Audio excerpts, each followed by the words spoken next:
Hello and welcome back to the latest episode in the Terrace podcast series on the laws of the game. I am Craig Anderson. I'm once more joined by Euan Taylor. Hello, Craig. And this time we are going to talk through law number 14, the penalty kick. And this is kind of on a theme from law 13, which was about the free kick. It's not about what is a penalty. It's not about like what offences lead to a penalty. This is purely the procedure of taking a penalty kick. Now, there might be a few more. I think the free kick one was quite straightforward. I think there might be a few more wrinkles on the penalty because they're obviously a bit more important. So there's a bit more stuff around about them. But I think we will nonetheless probably not learn that much from this one, apart from some technical points. But I think it's sometimes interesting to be absolutely on top of these things because it only takes one weird incident a season. And again, if it relates to a penalty, if you don't get it right, there's bother. So the introduction is basically telling you what a penalty is, i.e. it's awarded if there's an indirect free kick offence if committed inside the penalty area or off the field but in line with the penalty area. And it helpfully tells you that a goal may be scored directly from a penalty kick. Don't know if you knew that, but that is indeed as a Rangers fan, I have seen it happen a few times. Well, it's useful to know that none of those have been historic breaches of of Scottish football or any rules, which Rangers would never have done at any stage. Of course, absolutely. So we then go on to the procedure for taking a penalty. The ball has to be stationary, so we can't have a moving ball for a penalty. Part of the ball has to touch or overhang the centre of the penalty mark, the penalty spot. It used to be a bit vague, and it could have been argued that it was just any part of the ball touching, overhanging any part of the spot. But clearly there are problems with that, and that penalty spots are probably not the same size on every park, and that could be a bit weird. So now they're saying it has to be over the centre of the spot, and the centre of the spot has to be 12 yards from the goal. The goal posts, crossbar, and goal net must not be moving. What do you think led to that? Well, some goalkeepers just to like jump up and wallop the shake the crossbar and make it wobble and stuff. Yeah, I don't know about the goal net's not moving when it's like a windy day in Scotland. Like imagine Gayfield, you wouldn't be a match abandoned because a penalty couldn't be taken. The player taking the penalty kick must be clearly identified, so we have to know who is taking the penalty. So it's not like you can't just all line up on the edge of the box and then someone at random makes a run in. So that's, I mean, it's something people might think about as a possibility, but you can't do that. The defending goalkeeper has to remain on the goal line facing the kicker, so they can't look away from the kicker. Actually, I don't understand why there's actually any reason for that to be in the laws, because you're only disadvantaging yourself, but there you go. Just confusion. And you have to be between the goalposts until the ball is kicked. And this is the kind of Emiliano Martinez amendment here. The goalkeeper must not behave in a way that unfairly distracts the kicker, e.g. delay the taking of the kick or touch the goalpost, crossbar or goal net. So they're not meant to touch the post, that's talked about, and they're not meant to unfairly distract the kicker. Now that's obviously quite vague, probably deliberately so, because imagine trying to list all of the non-permitted things. Yeah. I think stuff like doing the wobbly legs is probably not unfairly distracting, but probably like maybe shouting at them, I would say, is maybe one of the things that could be considered unfair. And basically, if you just watch anything Martinez has done at any point, you can probably just have to watch yourself and draw the line somewhere. Because he is very much the king of that, and a lot of the discussion around this came after the 2022 World Cup final. The players other than the kicker and the goalkeeper must be at least 10 yards from the penalty spot, behind the penalty spot, and on the field of play outside the penalty area. So the reason it says that is the entire reason for the D on the edge of the penalty area, is so that players have to stay outside of that D for a penalty being taken. You can't actually be ahead of the ball, so you couldn't, for example, stand at the corner flag when a penalty was being taken, or anywhere that you maybe thought you were gaining. I can imagine a player maybe thinking, I could stand on the left-hand side of the box, and as soon as this is taken, like sprint over to try and clear it or something. That's not allowed. You have to be behind the ball. Only once the players are in legal possession should the referee signal for the penalty to be taken. and the player must kick the ball forward, but they are allowed to backheel a penalty should they wish, as in turn around with your. While the goalkeeper has to face you, you don't have to face them. You could turn around and backheel the penalty towards goal. Unlikely to be done in a serious game of football, but I could imagine like a prick doing it when his team was 5-0 up. So who knows? When the ball is kicked, we know all about this, and Lee Alexander in particular knows all about this. When the ball is kicked, the defending goalkeeper must have at least one part of one foot touching in line with or behind the goal line.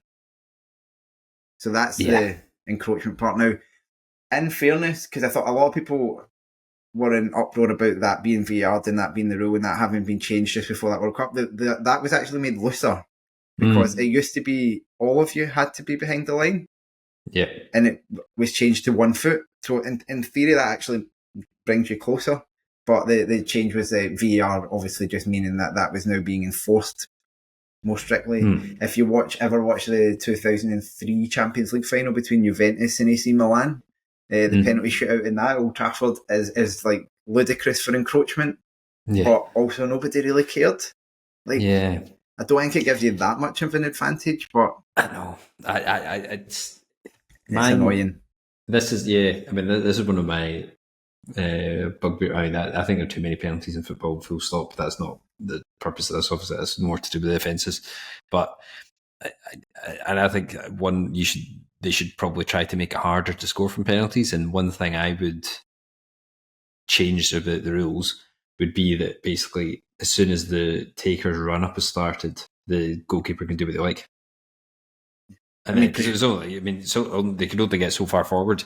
Then obviously that would people's penalty taking technique might change, and they'd maybe only take a step or something.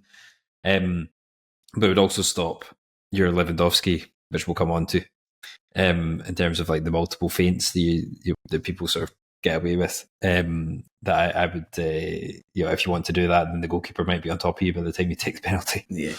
So I think it's something that this is one that they do tweak around the edges a bit all the time, so it will change over time.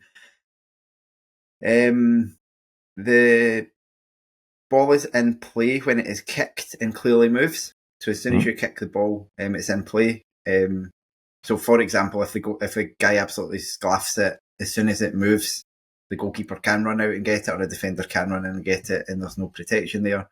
The kicker must not play the ball again until it has touched another player. So there's obviously a couple of examples or a couple of cases where this happens. There's a kind of double hit penalty where a player slips and maybe it comes off their standing foot and then their other foot kicks it. Very hard to pick up, even with VAR. I think there was the Aberdeen St Mirren game at the start of the 23-24 season, Miovski's penalty. It was still unclear whether or not that had happened, but it's not allowed.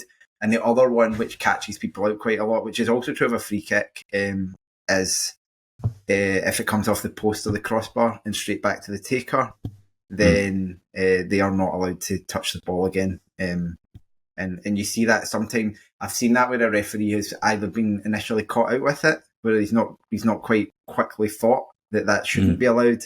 But obviously with VAR around that, that will be picked up now. But a rebound off the post or the crossbar, you can't kick it again if you've taken a penalty. If it comes off the goalkeeper, obviously you can. This is an interesting one, especially for penalty shootouts, I think. The penalty kick is completed when the ball stops moving, goes out of play, or the referee stops play for another offence. We have all seen those daft viral penalty shootout clips where like the goalkeeper saves it and runs away celebrating, and then the ball like spins into the net. And that's a valid goal because the ball hasn't stopped moving. Whereas I think if the goalkeeper caught the ball, as soon as he caught it, it stopped moving. He could at that point, if he wanted to, turn and blotter it into his own net. I wouldn't recommend it just in case, but you know what I mean? In celebration, if you turned and caught the ball and blasted it into your own net, no one's going to consider that not a save. Added time is always allowed for a penalty to be taken at the end of each half of the match or extra time. So if time is up and there's a penalty, the ref can't blow early. He has to allow the penalty to be taken. And in such a case, the penalty is complete the penalty kick is completed and therefore the match is completed.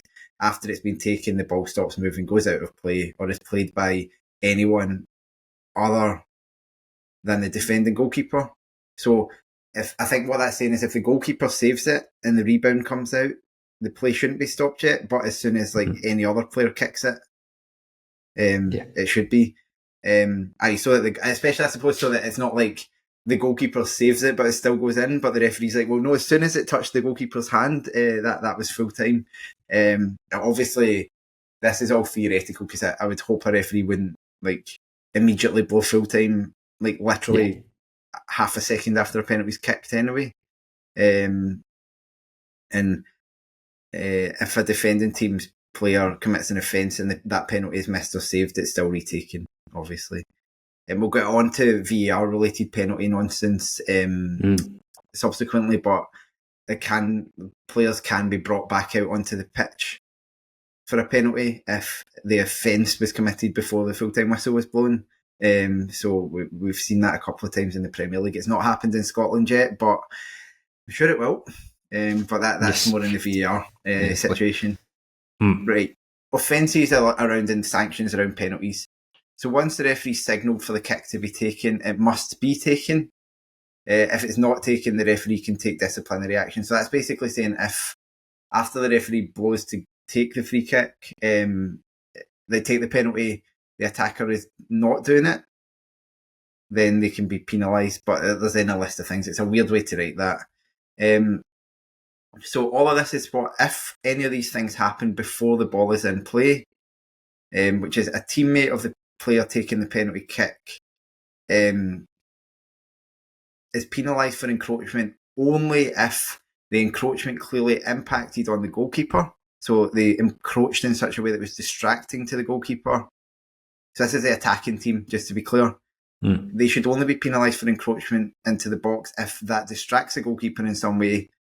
The encroaching player plays the ball or challenges the opponent for the ball and then scores, attempts to score, or creates a goal scoring opportunity.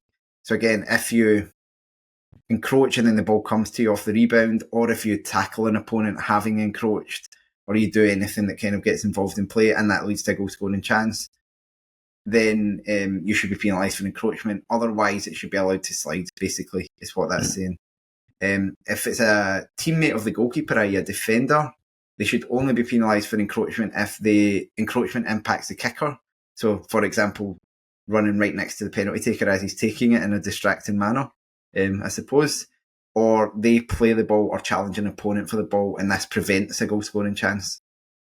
So, again, I suppose what that means is if you encroach and you make a slide tackle or a block on someone who would otherwise maybe have scored the rebound, you should be penalised. But if you encroach and nothing happens and the ball gets cleared by someone else on the other side of the box, you shouldn't be penalised for that. That's fine. In terms of the offences by the player taking the penalty then, so that's the encroachment covered. Here's what happens if various offences occur in terms of... It's very weirdly structured, this law, because it feels like it's a bit all over the place. It's not me. It's usually me that's all over the place, but in this case it is IFAB. If the player taking the penalty or their teammate commits an offence, then if the ball goes in, the penalty should be retaken. And if the ball does not go in, then it should be an indirect free kick to the defending team. So if you score a penalty but your teammate's encroached in a way that was distracting in some way or other, it should be a retake of the penalty. If you miss the penalty and something has been done illegally, then you obviously don't get to retake it because you've already wasted your chance. But then there are a couple of exceptions where it will always be an indirect free kick no matter what has happened. If you kick the penalty backwards, then it will be an indirect free kick. So you've obviously, I don't think anyone's ever going to deliberately kick a penalty backwards, but I suppose you could imagine like a player running up and falling over and it coming off their knee and going backwards or something. Or I suppose if you're trying to do like a Henri Pires type penalty and you accidentally miscue it backwards, then it's an indirect free kick. If the wrong player takes the penalty, so if you're standing to take the penalty and your teammate runs up and blasts it, that'll be an indirect free kick and the guy who takes it will get booked. And feinting to kick the ball once the kicker has completed the run-up. And then it says in brackets, feinting in the run-up is permitted. So what that's basically saying, and this is where people get caught out a bit, because every time you see one of these, you mentioned them, the daft penalties, people will say, well, that shouldn't be allowed. And you can argue it shouldn't be allowed, but it was never banned. It's never been banned. What was banned was when you get to the ball, you can't pretend, you can't swing for it and then dummy it, if you know what I mean. But you can do all the nonsense, the jumps and the stops and the side steps. And my favourite one ever is Simone Zaza against England at Euro 2008, was it? And he does this kind of really long, daft small step thing, a bit rugby-ish, and then fucks the penalty, does not score. But it didn't matter because Joe Hart got made to look like a clown by Pirlo anyway. So any of the feint, I think you're right. I think this is one that may be addressed a little bit over time, but at the moment, any feint in the run-up is allowed, but faking to kick the ball at the end would mean that not only is it not allowed, but you would get a yellow card and you would lose the penalty. Basically, it would become an indirect free kick. So don't do that.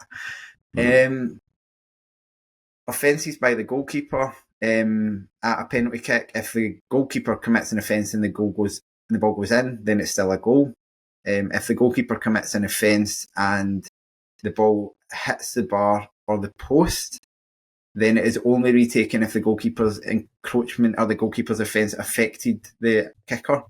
So, for example, we talked about the goalkeeper shouting, potentially not being allowed. If they did that, then potentially that would be a case where it would be retaken. But if they encroached and it hit the post, then I think the argument is that the encroachment hasn't actually affected the miss, and therefore it shouldn't be retaken. And if the ball was saved by the goalkeeper, then it's retaken if they've committed an offence. If the offence results in a retake, then the goalkeeper is warned the first time it happens, and then is given a yellow card the next time it happens. And we already talked about Martinez coming up again. We already talked about previously that a card in a penalty shootout is distinct from a card within the game. So you could get booked during the game as a goalkeeper, but that wouldn't mean that then if you got booked again in the shootout, you would get sent off. You would have to get a third. You'd have to get a Graham Poll special, a third yellow card before you could get sent off in that circumstance. Right, and then the teammate of the goalkeeper or the other people who could defend here. There's just a lot of it just needs a table here, basically, which it used to be. If a teammate of there is a table at the end. If a teammate of the goalkeeper commits an offence, if it's a goal, the goal is awarded, and if it doesn't go in, the kick is retaken. But again, that's with the exception of the encroachment stuff that was talked about. So if it's a different offence. If a player of both teams offends, then the kick is retaken unless one of the players commits a more serious offence, e.g. illegal feinting. So if both teams encroach in a way that is distracting, then it will always be retaken whether it goes in or it's saved. But if a goalkeeper, for example, was encroaching, but then whilst the goalkeeper was encroaching, or perhaps as a result of the attacking player faking to take the penalty, because that's a more serious offence, the penalty would still not be retaken. It would still be that offence. These things do happen. They're a bit weird, but these things do happen, not at high level all the time, but you do see instances like this happening, so it has to be covered by the laws. And if both the goalkeeper and the kicker commit an offence at the same time, the kicker is cautioned and it's an indirect free kick to the defending team, which, this is kind of same stuff. Right, and then this is what happens after a penalty's been taken, if there's offences which happen after a penalty. If the kicker touches the ball again before it's touched another player, then it's a free kick against them. It would be an indirect free kick unless they handled the ball, which we talked about in the free kick one. I suppose if you fell over, kicked the pen, ran up to take the penalty, fell over, it came off your foot, and then you grabbed the ball, that would be a handball offence. That would be a direct free kick. But if you like kick the ball twice, usually, as I say, the kind where it rebounds off the post, that's an indirect free kick to the other team. If the ball is touched by an outside agent as it moves forward, so that could be a supporter coming on the park, or a dog coming on the park, or a beach ball appearing on the park, for example, then the kick will be retaken unless the ball's already going in and that interference doesn't prevent it from going, like actually doesn't stop it going in, and it doesn't distract anyone either. So just like if for example, the ball is already going in and a dog pokes it in at the last moment on the corner, that would still be allowed to stand as a goal. Unless the interference is by the attacking team. So I suppose if it was like your dog, I don't know. That's getting into the reeds with it. If the ball, after the penalty's been taken, the ball rebounds into the field of play from the goalkeeper, the crossbar, or the post, and is then touched by an outside agent, then it's a drop ball. Right. So if the penalty's still on its way towards the goalkeeper and going in, or going towards the goal, and an outside agent gets involved, it will typically be a retake. If the penalty has been saved or has come off the post and is coming back out, then it'll be a drop ball. There you go. And then there is a nice, for those of you who are watching on YouTube, there's a nice summary table of what basically what various different offences lead to. So it's saying an encroachment by an attacking player, goal, it's a retake, unless there's no impact. Encroachment by an attacking player, no goal, there's an indirect free kick. Or if there's no impact, there's no retake, and it goes on like that. I'm not going to read them all because it's literally just repeating what we've just gone over. The example I was thinking of with all that was the. Do you remember the Rangers against Napoli? Yes. Oh, yeah, that was chaotic. Yeah, McGregor saved the penalty.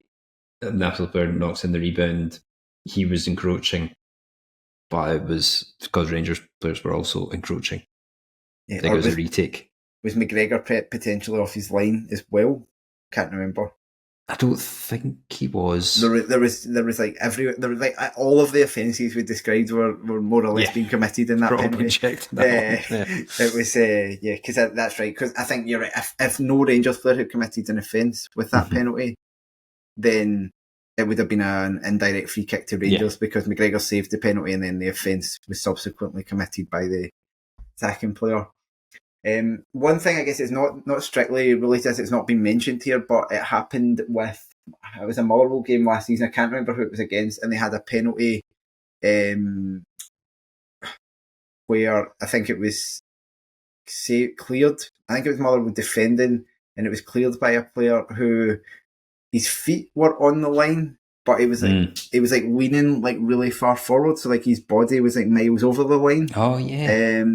And I was like, I wasn't saying I thought it should be disallowed or whatever it was, but I was saying like technically isn't that player encroaching because I had never seen this part of the law before. But in fact, there's something somewhere in the laws of the game, I think it might have been covered earlier, that in such cases it is where the player's feet or the part of the body which is contacting the ground will determine whether they're encroaching or not. So yeah, like you can lean forward into the box as long as your feet are outside the box, you're not encroaching. I suppose that's the equivalent of the goalkeeper's law, if that makes sense as well.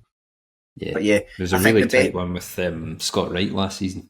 I think Tavernier missed a penalty, or the goalkeeper saved it, and Scott Wright knocked in the rebound, and it was like a tiny bit of his toe was on the line, and that was it. That was it. Yeah. One of the 30 penalties that Rangers were awarded didn't lead to a goal. Rangers are quite a good case study for this one because we do have so many. It's the Champions League as well. It's not like just domestic penalties.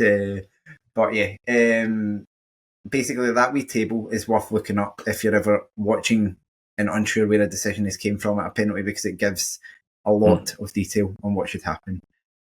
All right, well, I think that brings us really nice. Oh, no, I'm sorry, I've not quizzed you yet. Oh, there isn't a quiz. That's why I've not quizzed you. There is no quiz. We'll have to double the quizzes the next time in that case. I was trying to think if I could come up with one off the top of my head, but I'd be worried I'd get it wrong.